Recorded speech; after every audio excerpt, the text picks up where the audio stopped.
Our story takes place in 1920s Boston, where our two heroes, private investigator Milton Justice and science professor Rosin Fisher, were tasked with finding out the origin of a terrible accident which took place in an old house outside of town. Residences of this house were getting injured, household objects were going missing, and some even reported of hearing strange voices emanating from empty rooms. Rosin spent her time in the Hall of Records, noticing patterns of these strange occurrences in that old house dating back as far as 20 years, even going as far as identifying the original owner as some maniacal cultist who was feared by locals before his untimely death.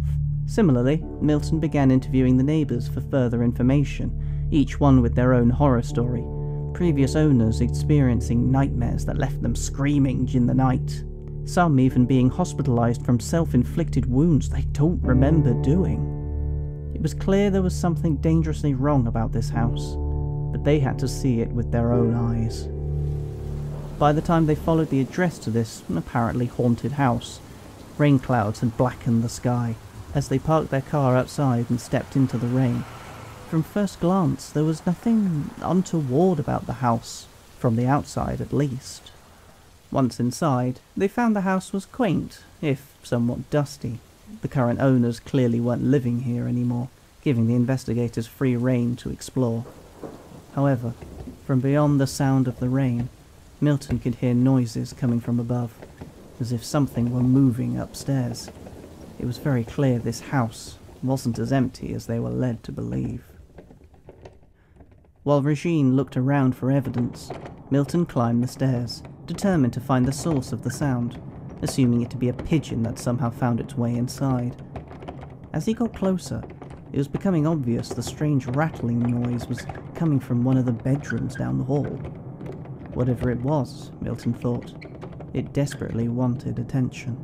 Meanwhile, back downstairs, Rosin picked the lock of the cellar door, where a foul smell seemed to be emanating from deep within, the stench of damp mould. Acclimatizing her eyes to the darkness, she thought she caught a glimpse of something move in the shadows before it disappeared. Were rats living down here? Telling herself she'd just imagined it, she took a deep breath and crept down the stairs. The space appeared to be a guest room of some sort. Apart from a bare bed frame, the room was completely empty. The origin of the sound was apparent now. The opposing window pane was rattling in the wind. Just a noisy window. With a quick tug, the investigator closed the window, and the noise stopped. Of course it did. All those stupid stories of ghosts trying to scare the residents were probably just everyone having fun at his expense, thought Milton. And he fell for it. Very funny. But then, just as he was about to leave, he saw something in the reflection of the window. Something moved behind him. He turned around just in time as the bed frame suddenly took on a life of its own and propelled itself across the room towards him. Milton dived across the room just in time as the window shattered on impact.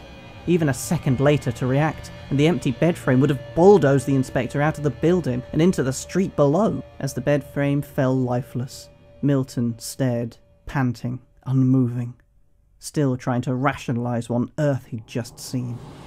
That stench of rot lingering deep within the basement was overpowering. As Rosin scanned the basement for signs of anything strange, she noticed the room was much smaller than the rest of the house above her.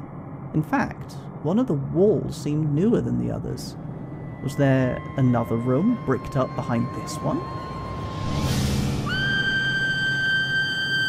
Hearing Rosin scream from downstairs, Milton dashed down to the cellar, just in time to see his friend cowering under an old knife that was hovering all by itself above her, her blood coating the rusted metal. Snatching his pistol, Milton fired at the strange knife. It took a few attempts until a bullet finally shattered the blade, shards scattering lifeless across the floor. Recovering from the shock and confusion, Rosin and Milton thought they could hear movement coming from somewhere nearby. Somewhere from behind the cellar wall. They didn't know what, but they both somehow knew whatever was causing these supernatural occurrences was hiding from them. With whatever tools they could find lying around, the investigators smashed away at the brickwork, before it finally caved in. As light filled the space, both of them stared in horror at the ghoulish display before them. Lying on a pallet in the middle of the dusty secret room was a very old and very dead body.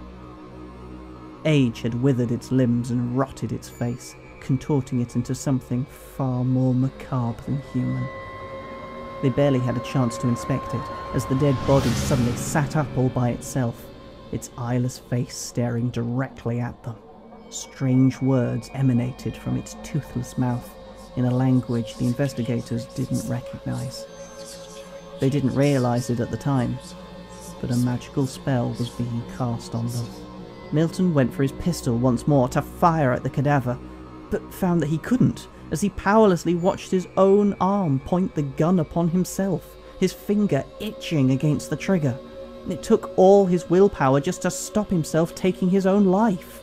Rosin, realizing she had only seconds to react, scrambled for the broken knife that attacked her recently, ready to return the favour and save her friend.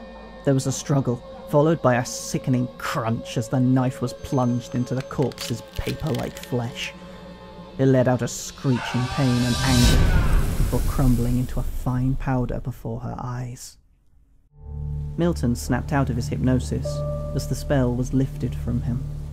Both of them could only stand in stunned, exhausted silence as they came to terms with what had just happened, because thanks to them, for the first time in almost 20 years, the cursed house was no longer haunted.